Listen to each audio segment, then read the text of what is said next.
What's up, guys? It's Raf in the Rafcave.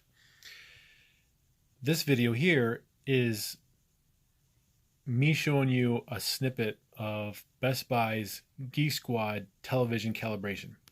Now, they sell this service at Best Buy for $249.99, and I definitely recommend it. So a couple guys came over yesterday, a couple days ago actually, to do my calibration of the native 4K 285 Sony, and it was awesome, let me tell you.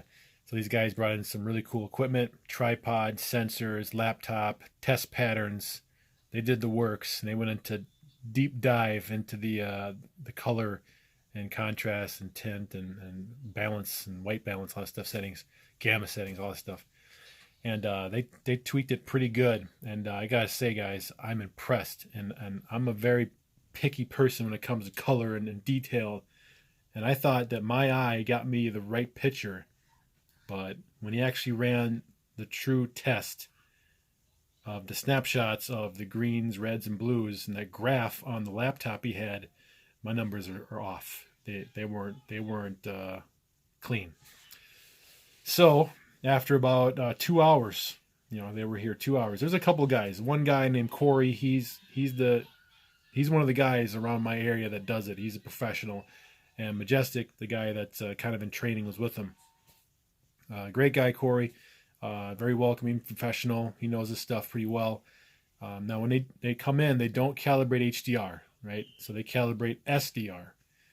So all your SDR content will look fantastic. So anyway, guys, I'll throw in some video snippets of what he did with the projector and some footage afterwards, show you the difference. And definitely I'm very pleased with the results.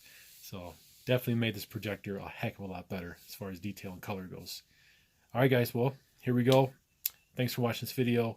Like, subscribe, share. Please consider subscribing if you're new. Definitely welcome you guys, and appreciate it, and welcome it. All right, let's go. All right, got my guys Corey and Majestic from Best Buy Geek Squad doing the calibration setup. It's loading up their equipment now. Gonna make this projector look sweet. So they're running the HDMI cable. We're going into the front on the rants, and then we're gonna go out to the projector that way. So it's gonna be pretty awesome. All right, back in a moment. So it goes from here through his equipment to that to here. So the only change in the variables is his equipment. So changing settings on the equipment reflects on here. Good to go. I use a software program called CalMan.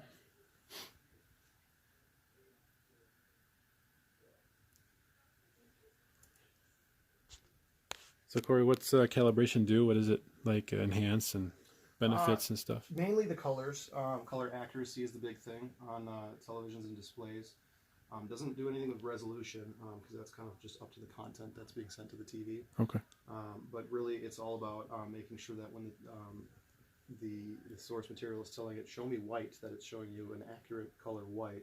That's the same on your TV as it is at the movie theaters, at the place where they're making the movies. So it's really just setting a standard for colors and brightness and making sure that everybody's TV is as consistent as possible. And it's for every room, right? Every room's different, so you want to... Every room's different, every display is different. Even if you had two TVs of the same model next to each other, they'd be similar after a calibration, but they probably wouldn't be exactly the same. Right.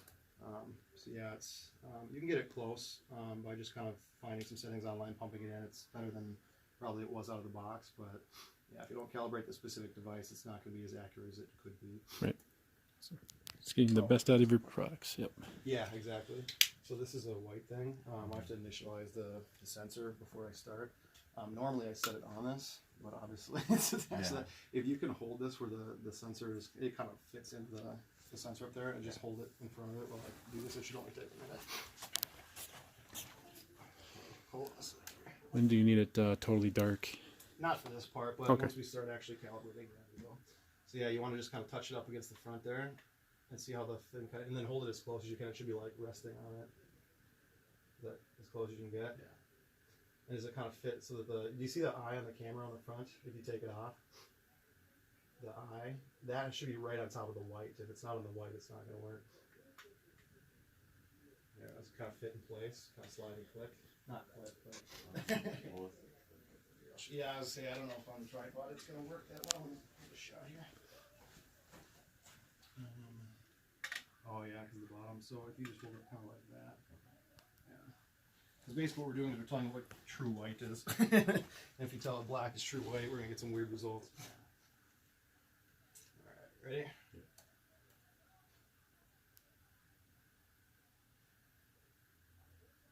Alright, we're good. Take it off.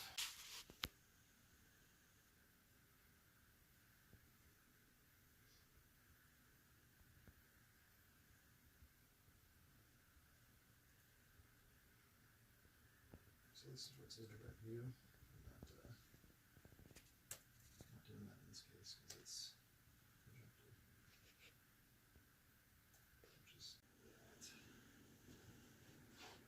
Clarity on the screen is crazy good. Yeah. Usually when people get projectors, they spend all their monies on the projector, not the screen. Yeah, it's an elite screen. I think it's 1.3 gain. Okay. It's in a white. It's a pretty good screen. Yeah, no kidding. My brother just painted his wall white. He clearly didn't care about quality. He just wanted a big screen. It's all about the screen and projectors. It makes a difference. Yes.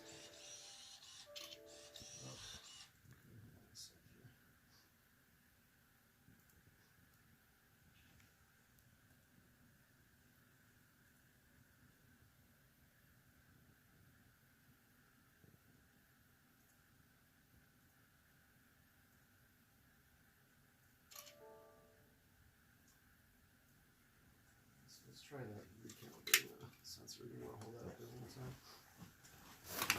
Oh shit. Yeah, one thing about calibration is there's wires effing everywhere, so watch your step. Don't worry, it didn't happen in the middle of the calibration, so we're still good. Get out the way now. Hold on a sec here, I gotta reconnect the meter real quick.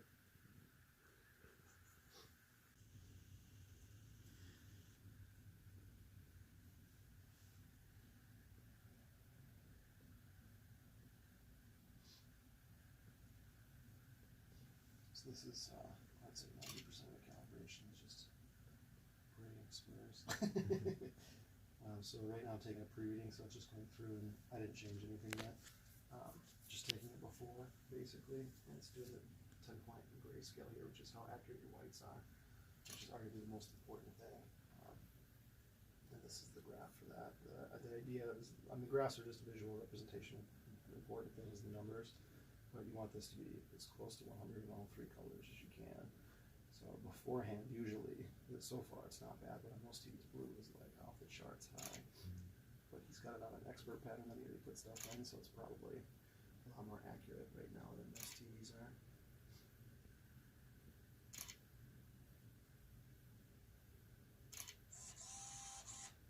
Yeah, these numbers are terrible.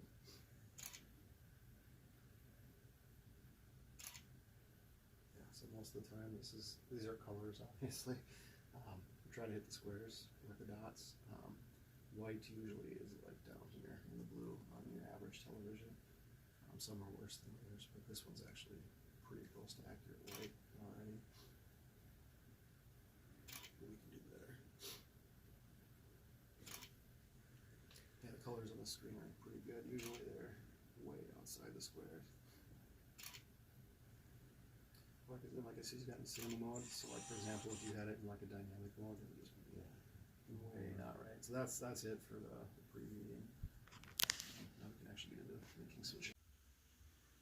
This is a nice projector. Even though we're not watching like its max capacity, it just yeah, it looks good. The contrast, I can tell. Most projectors look kind of washed out. Yeah. That I've seen, relative to like OLEDs and LEDs, just because of their nature, but. And the sharpness is at 10 on this one, right? Yeah, it's pretty low. It's relatively low. Actually, that was one thing I wanted to check in real time too, is how much of a difference on this guy that makes. Because that's kind of a. So you have rally creation is off. That's the upscaler. Make it look more detailed. Sure. And then the sharpness. Sharpness, I usually like. I don't know if you talking to Jessica earlier. Is technically by cranking this up, what it's doing is it's adding things to the picture that aren't there according to the source. So if you have it cranked too high, it can cause like ghosting on certain things. So we like to keep it low, but on some, if you crank it real low, it actually does look physically blurry, which is not ideal because you do want a little bit more of that sharpness, but you don't want to add the artifacts. So I was going to see if I can notice a difference.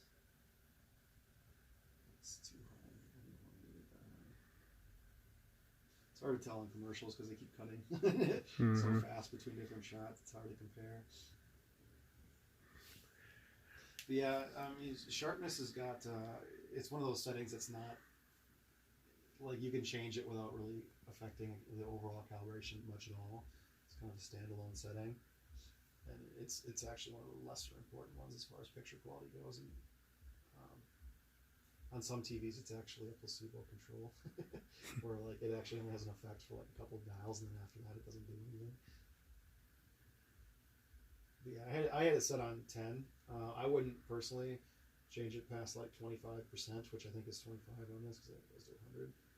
Yeah, just because that's where you can really start to see the artifacts that it adds in certain pictures, and it's really not a good thing for picture accuracy.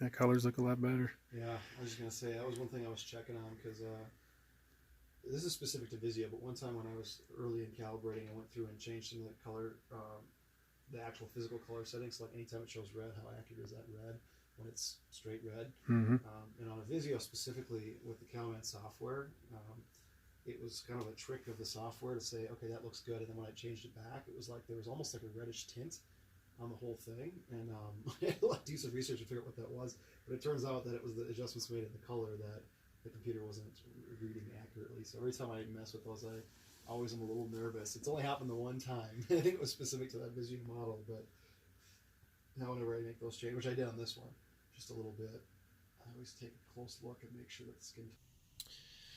All right, guys, this concludes this video. I showed you a couple snippets of kind of the process they go through when they come over and calibrate your TV, bring out the equipment, take some test readings, some pre-shots, see where they're at. Then he does the full calibration, get everything dialed in the way it should be, and then watching some or retesting.